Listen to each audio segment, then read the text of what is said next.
Oke. Jadi pada pagi hari ini kita akan eh, pada pagi hari ini topik yang akan kita bahas adalah tentang koloid ya. Jadi koloid itu sendiri merupakan salah satu contoh dari larutan begitu. Kalau minggu kemarin kita membahas tentang kelarutan ya, disolusi tepatnya ya. Jadi bagaimana kita menguji sediaan tablet ya, sudah berapa persen atau sudah berapa zat aktif yang terlarut gitu ya. Kita mengujinya dengan uji disolusi gitu ya. Pada pagi hari ini yang akan kita pelajari adalah koloid. Jadi koloid itu sendiri merupakan salah satu contoh dari larutan yang banyak sekali aplikasinya di dunia farmasi begitu ya. Kemudian untuk yang akan kita pelajari pagi hari ini, koloid, juga bagaimana sifat-sifatnya gitu ya, kemudian cara pembuatan koloid seperti apa, dan pencemaran yang ditimbulkan oleh koloid gitu ya. Oke, langsung aja kita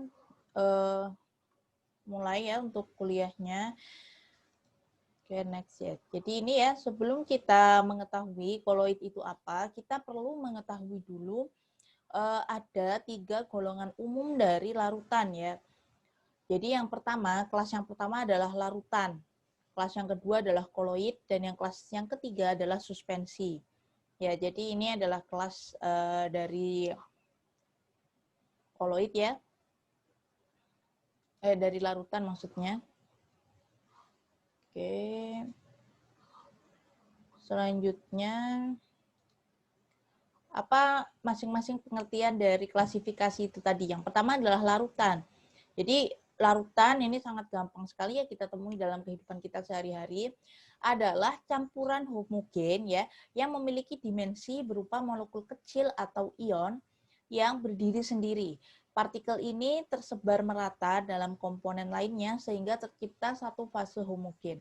Jadi larutan ini kan misalkan kita mencampurkan 2 macam bahan begitu ya. Kita campurkan ke dalam medium pelarut, kemudian dinyatakan larut sempurna itu apabila kita sudah tidak bisa lagi memisahkan begitu antar komponen bagian-bagian penyusunnya itu tadi begitu. Jadi sudah tercipta satu fase yang homogen gitu ya, tidak bisa kita pisah-pisahkan lagi. Kemudian larutan terdiri dari satu fase sehingga ketika dia disaring tidak terdapat residu. Nah, ini nih yang membedakan antara larutan dengan yang lain begitu ya. Kalau larutan dia tuh biasanya jernih gitu ya. Misalkan kayak Pocari Sweat gitu ya. Ya walaupun ada keruh-keruhnya dikit lah, tapi secara umum kelihatannya itu dia itu jernih gitu ya. Nah, untuk seperti Pocari Sweat gitu ketika kita saring maka tidak ada residu. Ya, residu itu yang tertinggal di atas saringan begitu. Artinya semuanya itu lolos gitu ya, lolos masuk ke dalam saringannya itu tadi. Ya, atau contohnya di sini adalah larutan NaCl. NaCl adalah garam dapur ya, yang dibuat dari padatan garam dapur yang dilarutkan dalam air. Nah, natrium klorida atau NaCl di sini itu dia sebagai zat terlarut itu akan terdistribusi merata ke dalam air begitu ya. Sehingga kita sudah tidak bisa lagi melihat partikel NaCl gitu. Jadi sudah tidak kelihatan lagi mana ya NaCl-nya ya gitu. Kalau awalnya kan kelihatan ya serbu NaCl-nya itu ada, terus kemudian ketika sudah kita lakukan di dalam air, kita sudah tidak bisa lagi memisahkan mana yang NaCl dan mana airnya begitu ya. Oke, selanjutnya. Nah, kalau yang koloid nih. Kalau koloid itu adalah salah satu fase terdispersi dari ukuran tertentu dengan medium pendispersi. Jadi zat terlarut yang dia itu terlarut di dalam pelarut tapi dia memiliki ukuran tertentu begitu ya. Zat yang didispersikan disebut fase terdispersi atau yang zat terlarut tadi disebut dengan fase terdispersi. Sedangkan medium yang digunakan untuk mendispersi adalah medium pendispersi. Jadi pelarutnya lah intinya itu gitu. Kenapa kalau di koloid tidak dinyatakan sebagai zat terlarut begitu ya, tapi zat terdispersi? Karena memang bisa jadi dia itu tidak larut sempurna di dalam larutan begitu, tapi dia hanya terdispersi atau menyebar begitu ke dalam pelarutnya begitu ya. Oke. Selanjutnya adalah koloid, dinamakan juga sebagai dispersi koloid atau suspensi koloid. Jadi dia itu pertengah-tengahan gitu ya. Kalau tadi larutan sejati, dia itu benar-benar jernih, tidak ada partikel-partikel yang tidak larut, itu nggak ada dia. Soalnya yang membentuk larutan itu adalah zat yang dia larut sempurna di dalam pelarutnya. Sedangkan kalau yang suspensi, dia itu yang nggak terlarut sama sekali begitu ya. Jadi sehingga kalau pada suspensi itu akan terbentuk endapan. Nah, kalau koloid ini tengah-tengah antara larutan dan suspensi begitu. Apa sih contoh dari koloid begitu ya? Contohnya adalah susu segar. Ya, jadi susu segar itu yang terdiri dari butiran lemak sangat kecil yang tersebar dalam fase berair yang juga mengandung kasein atau protein dari susu tadi ya di beberapa bahan yang lain. Nah, kita bisa bedakan ya secara penampilan air susu dengan larutan tadi ya. Kalau yang larutan tadi dia itu memang benar-benar jernih gitu ya. Kalau susu ini dia opak gini kan ya, maksudnya opak itu apa ya? Putih, tidak bisa tembus pandang gitu, tapi dia itu merata hingga ke semua bagian itu warnanya sama kayak gini semua begitu. Nah, beda lagi kalau suspensi. Suspensi nanti dalam penyimpanan dia akan ada endapan gitu ya, karena memang suspensi penyusunnya adalah zat yang tidak larut di dalam air.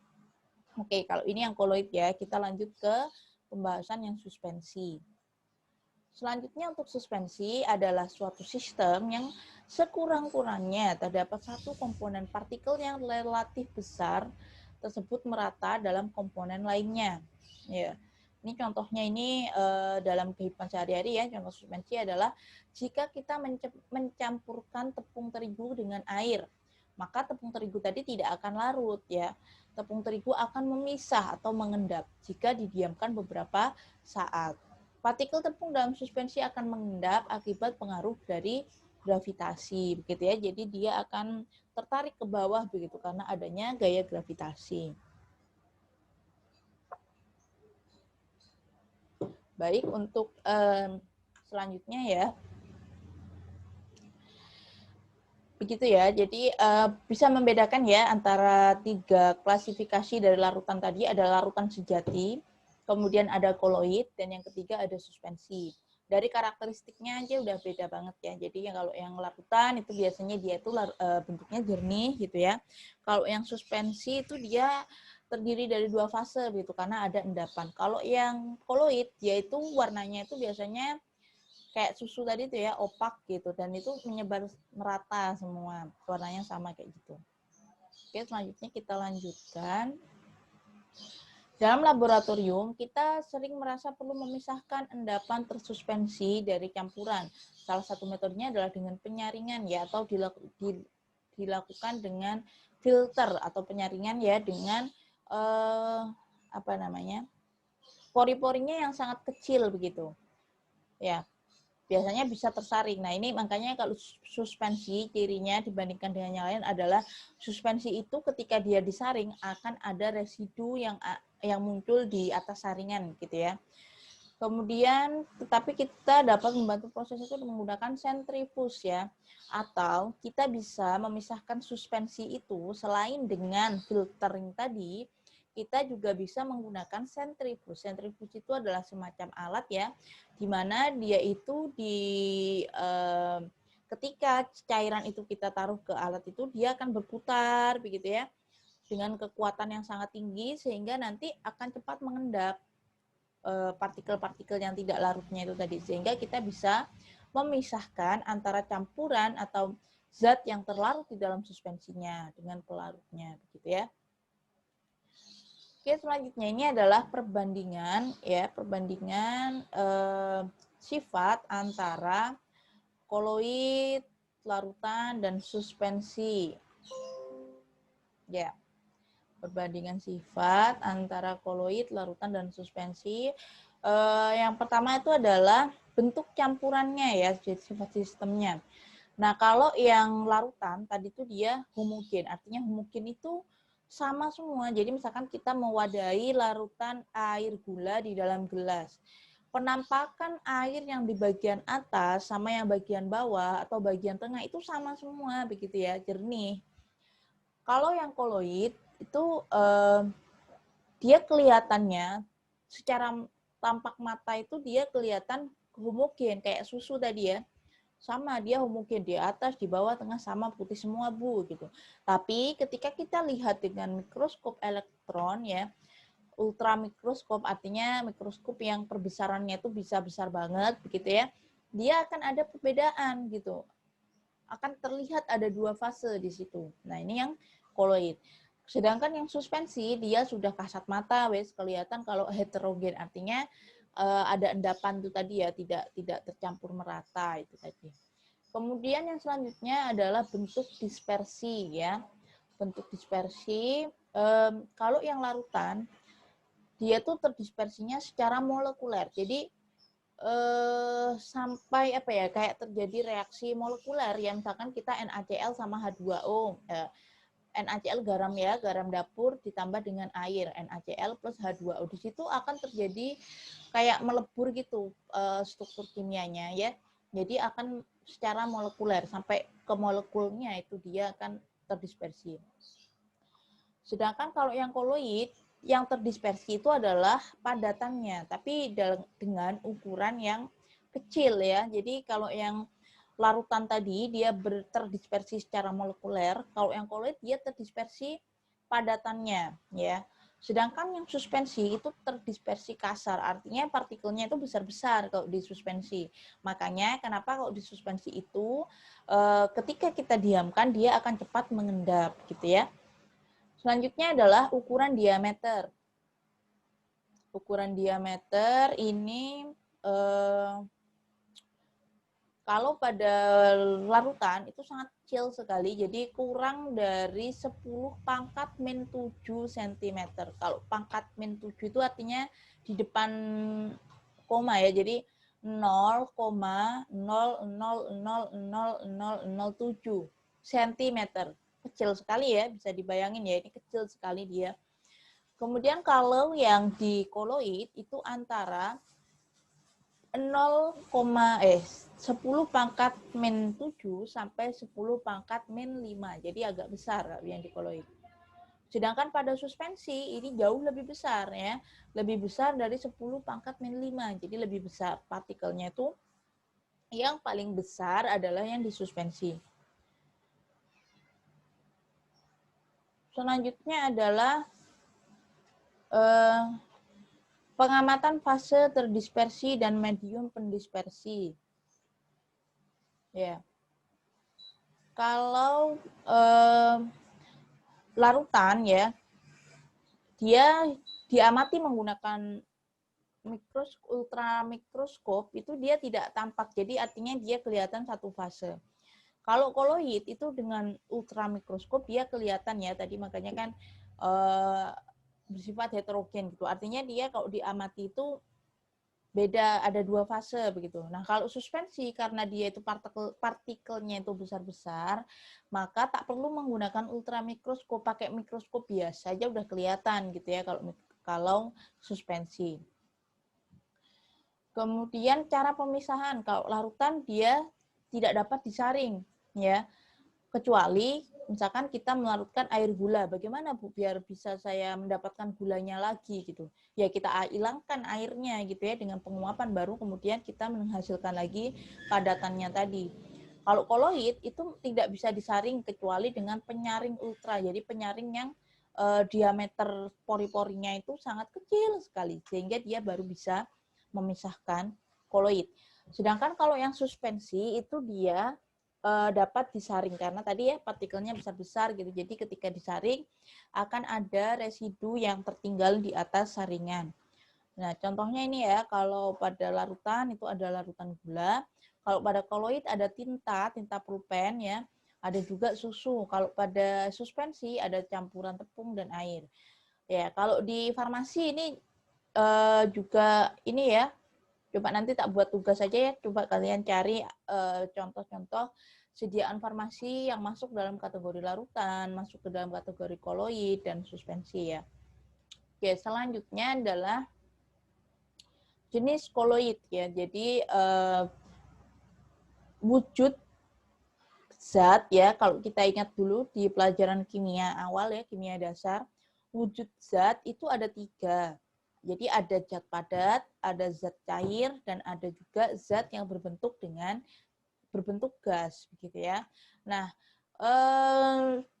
masing-masing wujud zat ini dia bisa saling bercampur, begitu ya, bisa membentuk koloid gitu. Nah, coba kita amati satu persatu. Misalkan ini ya, medium pendispersi. Nah, berarti kalau medium pendispersi ini pelarutnya begitu ya, yang jumlahnya itu lebih banyak. Sedangkan fase terdispersi adalah yang bisa kita istilahkan itu yang terlarut di dalamnya begitu. Nah, di sini medium pendispersinya dalam bentuk padat. Kemudian fase terdispersinya juga dalam bentuk padat. Jenis koloidnya adalah solution padat atau sol padat. Contohnya adalah paduan logam. Misalkan kita mau misalkan contohnya apa ya? Perhiasan begitu ya, yang dia itu ada kandungan emasnya, ada kandungan peraknya. Nah, itu dia kan meleburkan begitu ya unsur perak atau Ag, argentum ya, dengan unsur emas atau Au ya, aurum. Nah, di situ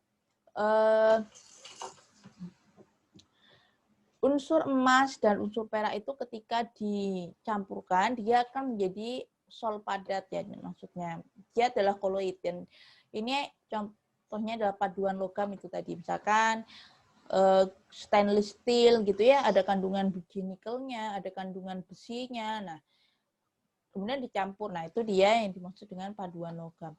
Kemudian ada juga yang medium pendispersinya adalah padat. Ya, jadi pelarutnya adalah zat padat. Fase terdispersinya atau yang terlarut adalah cairan. Contohnya adalah emulsi padat. Ya. Kalau kita jumpai sehari-hari ini contohnya ada keju, ada mentega begitu ya. Di mana fase pendispersinya itu adalah lemak ya, lemak yang padat gitu. Ya, jadi ini contohnya yang padatan, fase terdispersinya adalah cairan. Kemudian ada juga yang medium pendispersinya adalah padatan, dengan fase terdispersi adalah gas ya. Jenis koloidnya disebut dengan busa padat. Contohnya apa? Contohnya adalah batu apung. Ya tahu ya, batu yang sangat ringan itu biasanya ngambang ya ketika kita celup ke air. Nah, biasanya batu apung ini dia itu kan batu itu kan padat ya dia bentuknya, tapi di dalamnya itu banyak rongga-rongga udara. Nah, ini yang dimaksud dengan fase terdispersinya itu gas. Nah, di mana dengan banyaknya rongga udara ini menyebabkan batu apung tadi itu bisa mengapung ketika kita masukkan ke dalam air. Selanjutnya ada yang medium pendispersinya adalah cairan, kemudian fase terdispersinya adalah padatan. Contohnya adalah sol atau gel. Contohnya dalam kehidupan sehari-hari ini ada cat tembok ataupun tinta pulpen ya. Selanjutnya ada yang medium pendispersinya adalah cairan dengan fase terdispersi adalah cairan. Contohnya adalah emulsi. Ini banyak ya, susu, santan. Kemudian di bidang farmasi ini juga banyak kita aplikasikan sebagai sistem penghantaran obat ya. Selanjutnya ada juga medium pendispersinya adalah cairan. Kemudian dalam fase terdispersi cairan juga ya. Contohnya di sini ada buih atau busa. Ya, kok ini contohnya batu apung, salah ya. Kalau cairan dalam gas itu bukan batu apung ya, di sini ini salah. Tapi buih atau busa, misalkan kita mainan ombak begitu ya. Di situ kan ada buih-buih atau busa, atau busanya dari sabun deterjen misalkan. Nah, itu kan ada buihnya. Ya, selanjutnya fase pendispersinya adalah gas dengan fase terdispersinya adalah kepadatan. Nah, ini jenis koloidnya adalah aerosol padat. Contohnya adalah debu ya. Jadi misalkan kita lagi di padang pasir tuh ya, ada badai, kemudian debunya itu berterbangan. Nah, itu yang dimaksud dengan aerosol padat ya, di mana fase terdispersinya adalah zat padat dengan medium pendispersi gas gitu ya. Kemudian ada juga aerosol cairan ya, di mana medium pendispersinya adalah gas dengan fase terdispersi adalah cairan. Contohnya adalah aerosol cairan. Di sini ada awan ataupun kabut ya. Jadi kalau misalkan kita keluar rumah nih subuh-subuh lewat jalan masih banyak kabutnya begitu ya, ada uap air yang berterbangan di udara. Nah, ini yang dimaksud dengan kabut atau aerosol cairan. Di farmasi juga ada nih ya, sediaan yang memang dibuat dalam bentuk aerosol.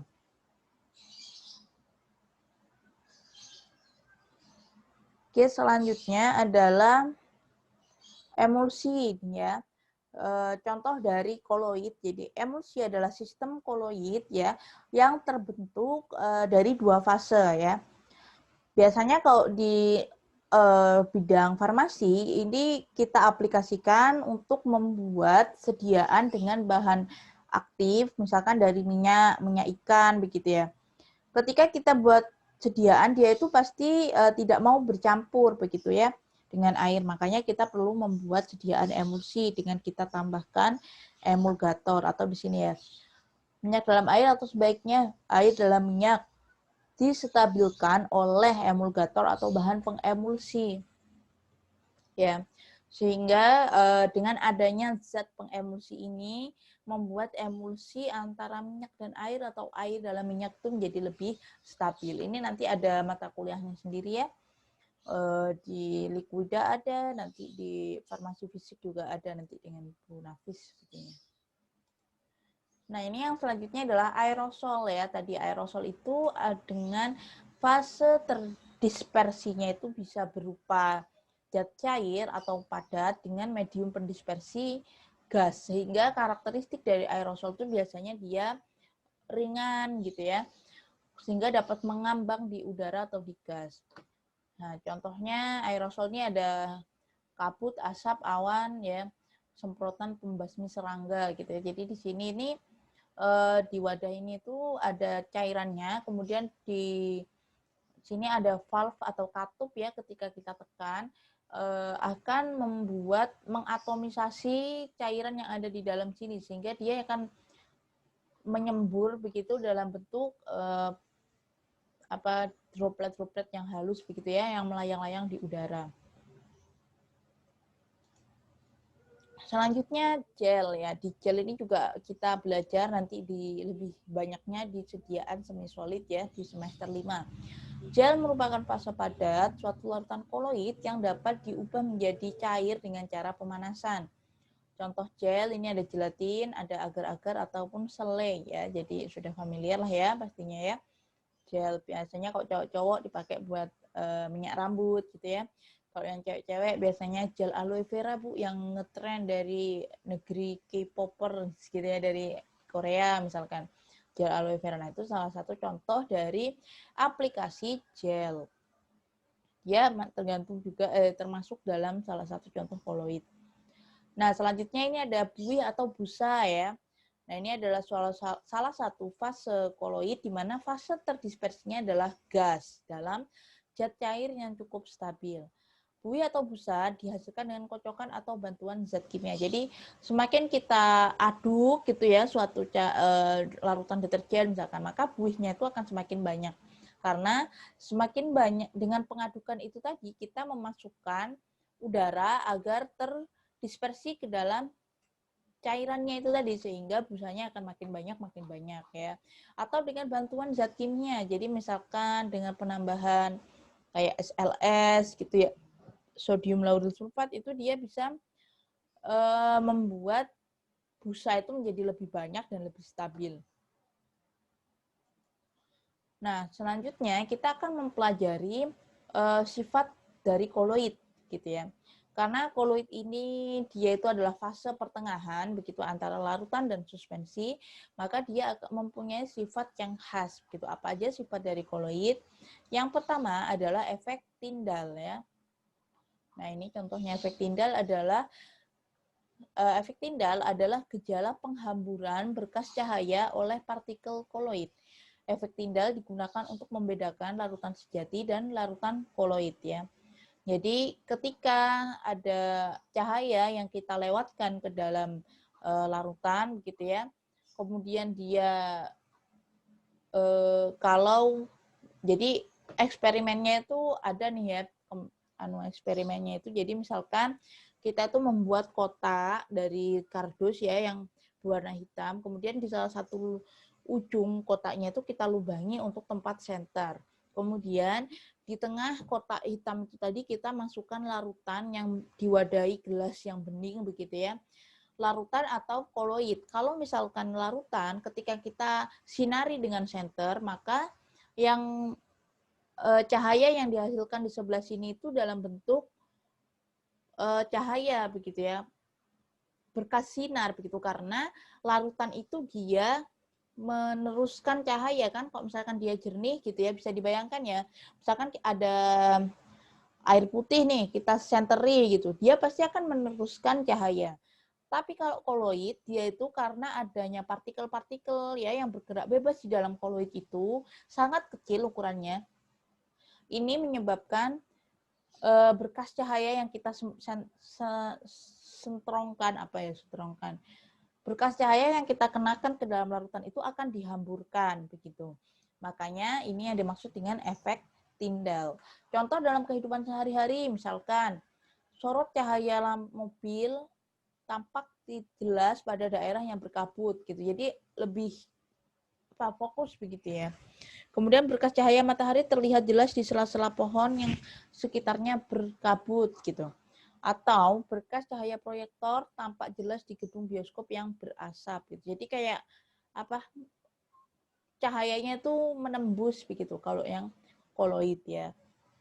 Nah, ini contohnya ini kabut nih. Hutan yang berkabut begitu ya.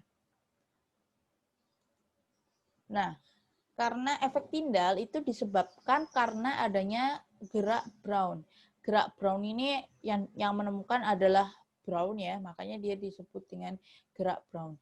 Jadi gerak partikel koloid yang bergerak secara acak atau zigzag dan bergerak terus-menerus disebut dengan gerak Brown. Nah, jadi kembali ke definisi dari koloid tadi ya. Jadi koloid itu sebenarnya adalah adanya zat partikel yang dia itu nggak larut sempurna di dalam pelarutannya, tapi dia itu sangat kecil ukurannya tadi ya, antara berapa tadi 0,10 pangkat min 5 sampai 10 pangkat min 7 cm.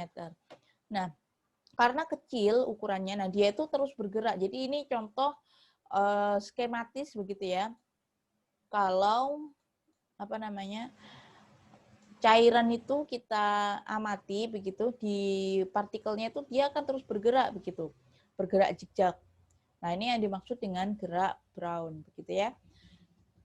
Bergerak aktif gitu partikel-partikelnya. Nah, adanya gerakan Brown ini yang menyebabkan tadi itu efek Tyndall tadi.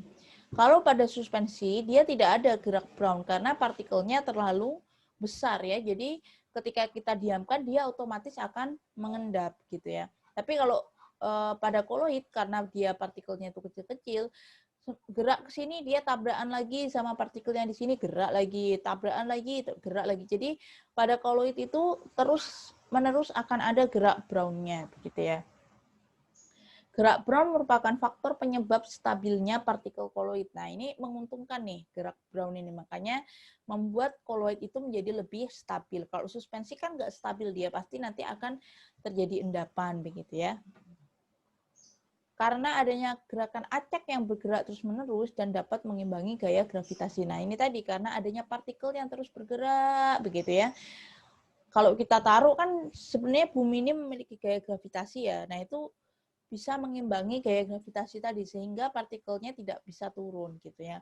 Kalau pada suspensi dia tidak bisa bergerak seperti ini sehingga ketika ada gaya gravitasi kita taruh di gelas maka dia akan cepat mengendap. Contohnya apa weh? Suspensi itu ini kopi, misalkan ya kita membuat larutan kopi, kita diamkan lama-kelamaan akan mengendap atau akan ada apa itu CT-nya itu ya, atau endapan kopi yang ada di bawah gelas itu. Selanjutnya adalah muatan listrik partikel koloid. Jadi partikel sol itu bersifat menyerap ion-ion yang terdapat di permukaannya. Partikel koloid dapat bermuatan listrik yang disebabkan oleh sifat-sifat partikel koloid berikut ini. Yang pertama adalah sifat adsorpsi. Kemudian ada elektroforesis dan koagulasi.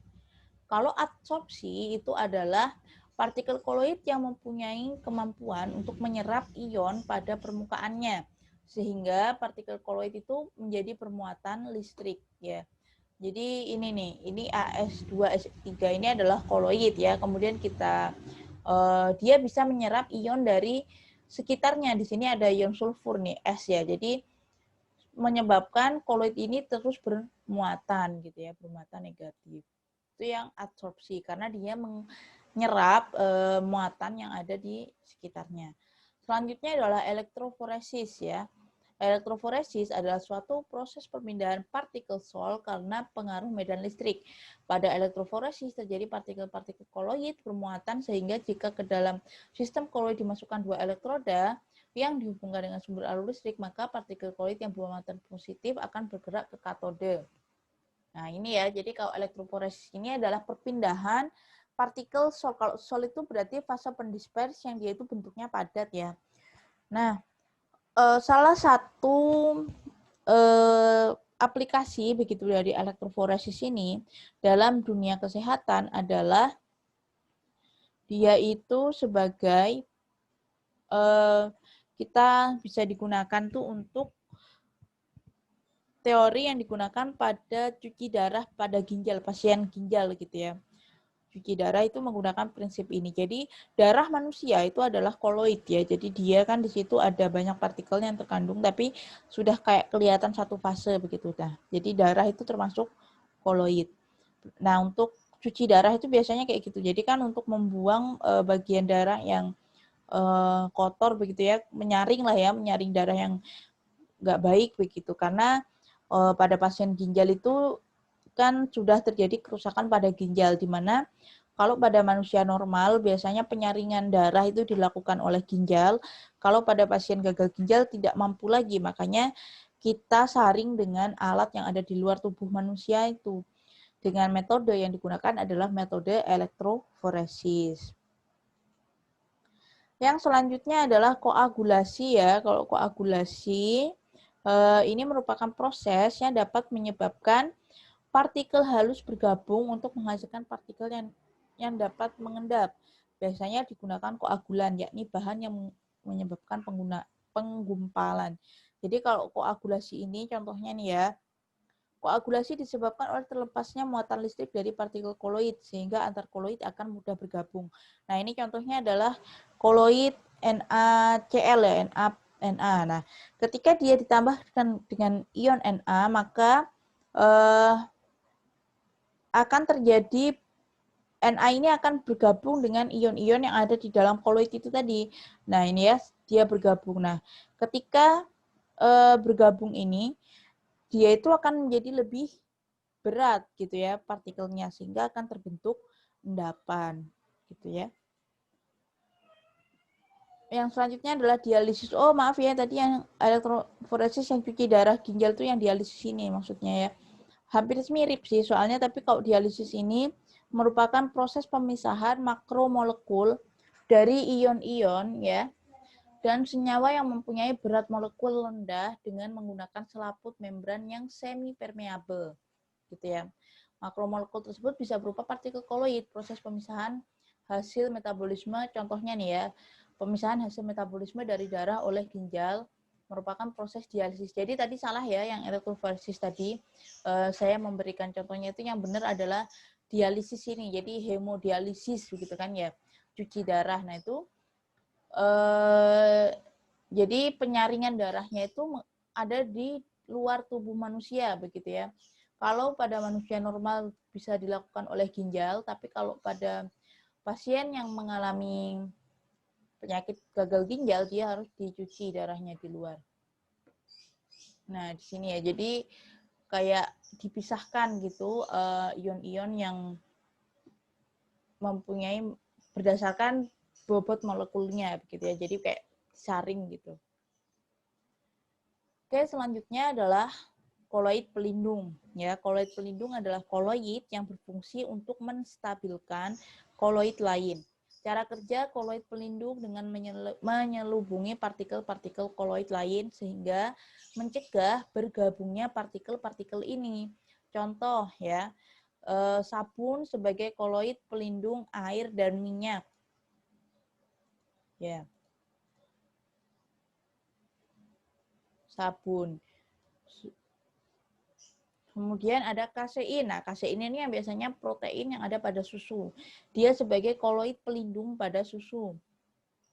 Jadi fungsinya koloid pelindung ini untuk menyetabilkan koloid tadi biar dia tidak bergabung dengan partikel yang lain. Karena kalau partikel-partikel tadi mudah bergabung dengan partikel yang lain, maka akan menjadi ukuran partikel yang ada di dalam itu menjadi lebih besar karena bergabung tadi ya. Sehingga menyebabkan dia itu cepat mengendap. Sehingga bisa dikatakan bahwa larutan itu sudah tidak stabil lagi begitu kalau dia sudah ada endapan.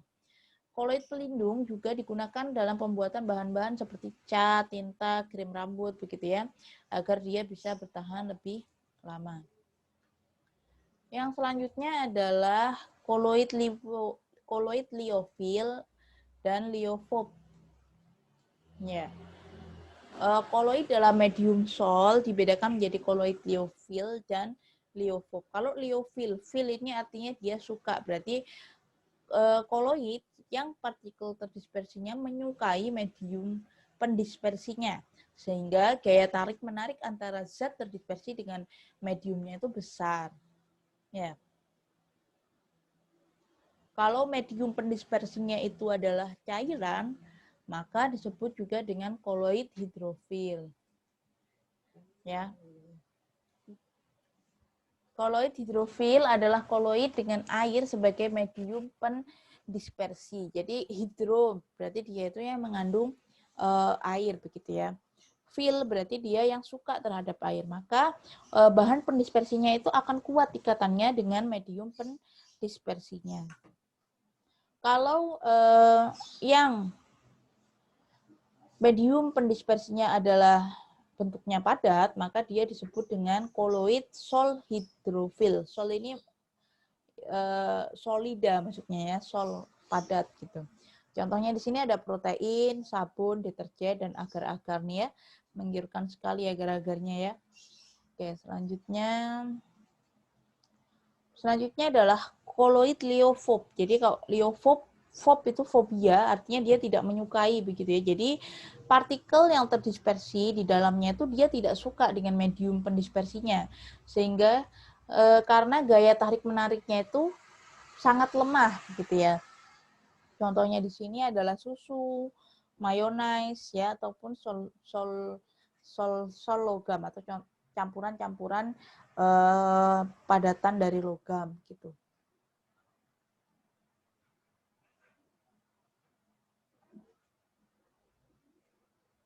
Nah, selanjutnya adalah bagaimana cara pembuatan dari koloid ya. Jadi bisa kita menggunakan beberapa reaksi kimia. Misalkan yang pertama adalah reaksi redoks, kemudian ada reaksi hidrolisis, ada juga dengan penggantian pelarut. Nah, ini cara kondensasi ya. Jadi ada reaksi begitu. Yang selanjutnya adalah dispersi. Jadi kayak langsung kita campurkan begitu. Contohnya seperti apa penjelasannya? Nah, ini untuk yang dengan cara kondensasi. Yang pertama adalah reaksi redoks. Kalau cara kondensasi ini adalah ion-ion atau molekul-molekul yang digabungkan menjadi partikel dengan ukuran koloid. Contohnya, yang pertama, menggabungkan partikel itu dengan menggunakan reaksi redoks. Reaksi redoks atau reduksi oksidasi ya, merupakan reaksi yang melibatkan perubahan bilangan oksidasi. Contohnya, reduksi SO2 terlarut dalam air yang dialiri gas H2S dapat menghasilkan solusio belerang. Ya. Nah, ini masih ingat ya reaksi kimia gitu. Di sini ada H2S sebagai reaktannya gitu. Dia bentuknya adalah gas gitu ya. Kemudian ditambahkan dengan sulfur oksida. Dia bentuknya larutan ya, aqueous ya. Kemudian dia akan berubah menjadi koloid 3S atau padatannya ini tadi belerang ya ke dalam H2O2 sebagai larutannya gitu, pelarutnya. Nah, ini yang dimaksud dengan reaksi redox karena adanya perubahan bilangan oksidasi dari S2O di sini dia berubah menjadi 3S di sini ya karena oksigennya terlepas begitu membentuk H2O. Jadilah dia koloid gitu ya. Kemudian adalah reaksi hidrolisis. Kalau reaksi hidrolisis ini adalah reaksi kimia antara air dan zat lain yang menghasilkan zat baru. Kalau hidro itu karena biasanya pengaruh dari air ya, hidro-hidro gitu. Contohnya adalah hidrolisis larutan FeCl3 dengan air yang mendidih akan menghasilkan solusio FeOH3 ya. Nah, ini contoh reaksinya adalah FeCl bentuknya aqueous ditambahkan dengan 3H2O ya. Dia akan berubah menjadi koloid yang mengandung FeOH3 dan 3HCl. Selanjutnya adalah penggantian pelarut ya. Kalau penggantian pelarut ini dilakukan dengan mengganti medium pendispersinya dengan sehingga fase terdispersi yang awalnya tadi larut setelah diganti pelarutnya dia menjadi koloid gitu ya. Bisa dibayangkan ya, misalkan zat A ketika dia dilarutkan dalam zat B, dia itu bentuknya larutan gitu. Artinya larutannya jernih. Tapi ketika pelarutnya itu kita ganti dengan zat C, kok agak keruh ya Bu? Nah, ini bisa jadi karena adanya pembentukan koloid di situ. Contohnya ini, larutan jenuh kalsium asetat dicampur dengan alkohol akan terjadi kondensasi dan terbentuk koloid kalsium asetat yang berupa gel. Nah, gitu ya. Jadi koloid itu yang perlu kita pahami, dia itu tidak mesti berbentuk larutan begitu ya. Kalau tadi saya mencontohkan larutan itu memang yang paling gampang untuk kita bayangkan gitu ya. Tapi bisa dalam bentuk setengah padat, misalkan kayak gel ya, atau bisa juga dalam terdispersi dalam gas gitu ya. Jadi tergantung dari apa yang terdispersi dalam medium pendispersi apa kayak gitu. Ingat tabel tadi ya. Selanjutnya adalah yang kedua cara pembuatan dari koloid, yang kedua adalah cara dispersi. Kalau cara dispersi ini adalah partikel-partikel dipecah menjadi ukuran koloid. Yang pertama adalah desintegrasi mekanis, merupakan cara di mana zat ditumbuk dan dihaluskan dengan penumbuk koloid gitu. Jadi misalkan kayak pembuatan semen gitu ya. Nah, oke. Jadi kalau misalkan kayak pigmen cat gitu, jadi padatannya itu tadi diperkecil ukurannya, baru ketika dia ukurannya sudah memenuhi rentang ukuran partikel koloid, dia ketika didispersikan bisa membentuk koloid gitu ya. Selanjutnya adalah desintegrasi listrik, merupakan cara yang menggunakan sel-sel elektrolit yang dielektrolisis. Misalkan elektrolisis larutan NaOH dengan katoda logam yang akan dibuat koloid dan dialiri terus oleh arus yang besar begitu ya.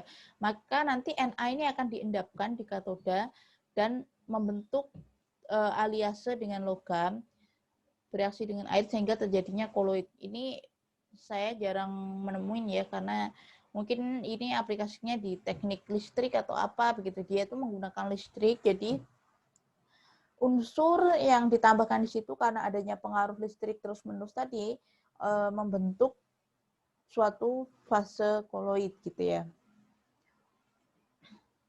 Selanjutnya adalah peptisasi gitu ya. Jadi endapan yang terjadi dilarutkan kembali sehingga terjadi koloid dengan menambahkan elektrolit tertentu. Misalkan endapan FeOH3 akan larut dan berbentuk koloid jika ditambahkan dengan larutan HCl encer. Jadi kalau peptisasi ini adalah pembuatan koloid dengan menambahkan senyawa lain begitu ya. Padahal sebelumnya dia itu terbentuk sudah mengendap gitu. Tapi ketika kita tambahkan zat lain, dia terdispersi kembali sehingga terbentuklah koloid ya. Balik lagi ya. Oke, koloid dalam kehidupan kita sehari-hari ini banyak manfaatnya ya. Jadi yang pertama bisa kita gunakan dalam industri makanan. Contohnya bisa dibuat untuk membuat keju, mentega, susu, saus salad gitu ya. Industri kosmetik, gitu, industri cat, macam-macam ya. Termasuk juga di industri farmasi. Banyaknya emulsi untuk penghantaran dari bahan aktif minyak ikan ya. Banyak sekali. Nanti ini yang jadi tugas ya, cari koloid di dalam bidang farmasi. Kemudian penjelasan mengenai aplikasi koloid yang pertama adalah pemutihan gula. Ya, jadi gula tebu yang masih berwarna itu bisa diputihkan. Makanya sekarang itu kan banyak ya di supermarket itu misalkan gula-gula itu yang berwarnanya itu putih, bersih banget gitu. Padahal kan kalau kita lihat proses dari pembuatan gula itu kan air tebu ya. Air tebu warnanya itu agak kuning gitu. Kok bisa gulanya jadi putih banget? Nah, ini karena terjadi proses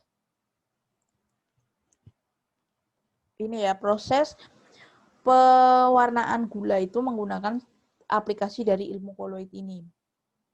Jadi dengan cara melarutkan gula ke dalam air, kemudian larutan dialirkan melalui sistem koloid tanah atau karbon ya. Partikel koloid akan mengabsorpsi zat warna tersebut. Gitu. Jadi residu atau kotoran-kotoran yang ada di dalam gula tadi diserap dengan adanya koloid khusus gitu sehingga air gula tadi bisa menjadi jernih gitu ya. Diabsorpsi tadi, mekanisme absorpsi tadi ya, karena adanya muatan ion. Selanjutnya adalah penggumpalan darah. Darah mengandung sejumlah koloid protein yang bermuatan negatif. Jika terjadi luka, maka luka tersebut dapat diobati dengan tawas yang mengandung ion-ion Al3+ dan Fe3. Ion-ion tersebut membantu agar partikel koloid di protein bersifat netral sehingga proses penggumpalan darah dapat lebih mudah dilakukan. Nah, ini ya penggumpalan darah ini penting misalkan untuk mengobati luka begitu ya yang mengeluarkan darah banyak gitu agar tidak sampai banyak darah yang keluar. Nah, itu dia juga bisa menggunakan sistem koloid ini gitu ya. Oke, selanjutnya adalah penjernihan air. Penjernihan air biasanya dilakukan oleh PDAM gitu ya. Jadi sama kayak penjernihan gula tadi.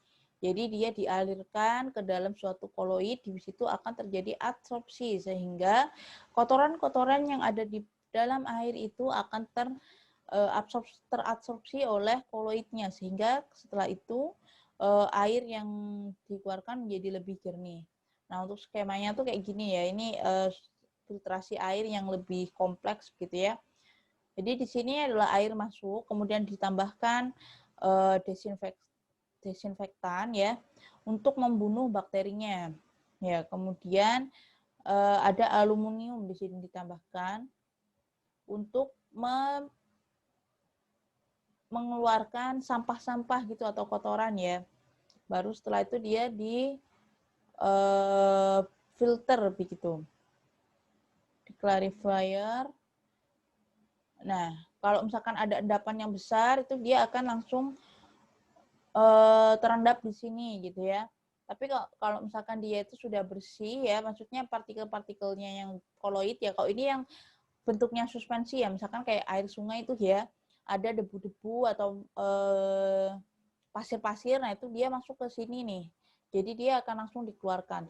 Kemudian kalau misalkan partikelnya yang dalam bentuk koloid, dia kan bisa disaring ya, artinya sudah agak jernih gitu. Kemudian kita clear water ya, air yang sudah agak jernih artinya dalam bentuk koloid tadi, tapi dia masih belum benih sempurna begitu ya.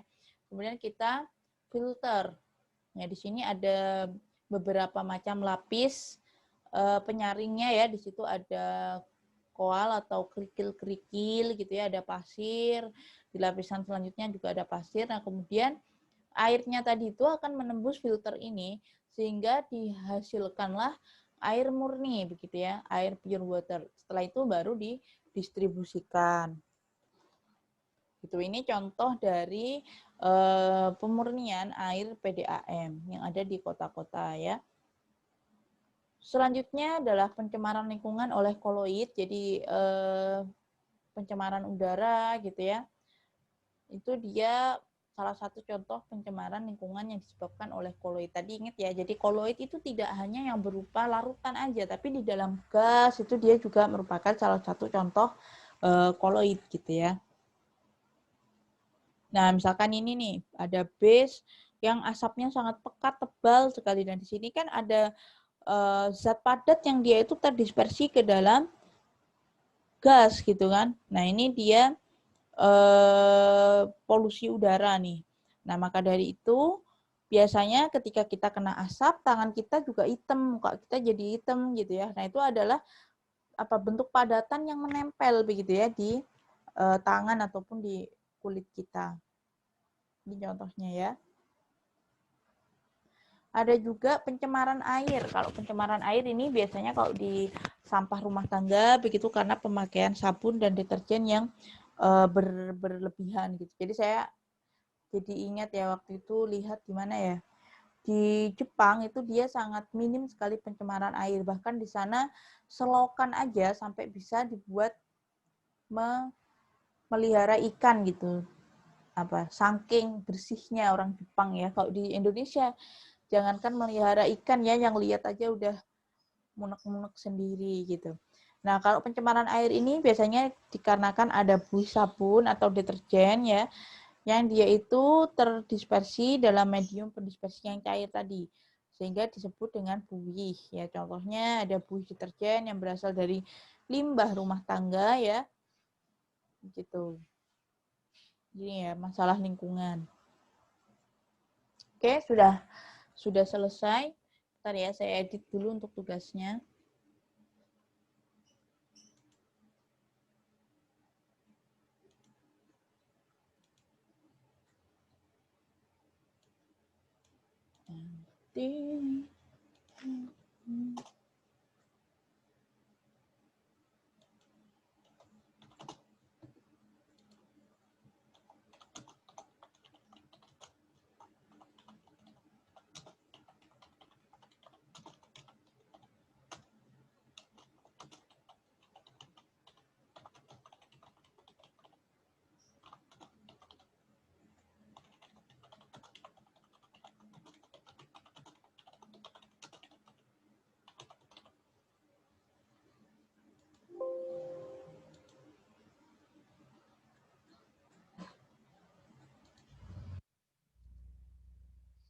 Baik, untuk materi ada yang ingin ditanyakan atau yang ingin kita diskusikan?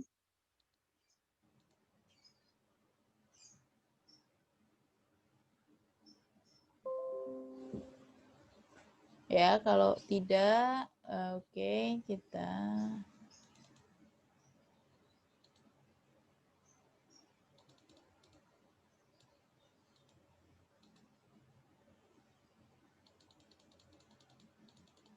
langsung bahas ke tugas ya. Oke.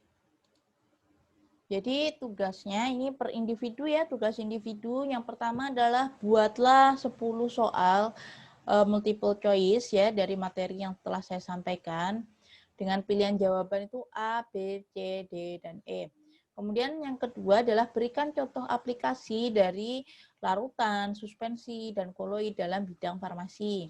Misalkan kalian bisa cari contoh obat-obatnya apa yang dia itu dalam bentuk larutan atau dia dalam bentuk suspensi, begitu ya. Untuk pengumpulannya seperti biasa ditulis di selembar kertas, kemudian di-scan dan dikumpulkan pada KMK. Kayak gitu. Oke. Dari sini ada yang ingin ditanyakan?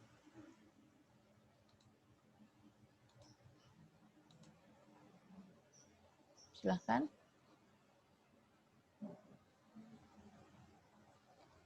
Jelas ya atau malah blas nih? Jelas ya yang saya sampaikan ya? Oke. Baik, kalau tidak ada yang ditanyakan, silahkan kalian belajar mandiri ya. Tadi materi sudah saya sampaikan. Untuk selanjutnya ini kan waktunya masih ada nih sebenarnya kalau Farvis itu 3 SKS gitu ya. Untuk 2 SKS-nya untuk 1 SKS-nya ini bisa digunakan untuk belajar mandiri tadi untuk mengerjakan tugas yang saya sampaikan begitu ya. Selamat belajar, semoga yang saya sampaikan ini bisa bermanfaat begitu. Bentar ya, saya screenshot nih buat ini. Buat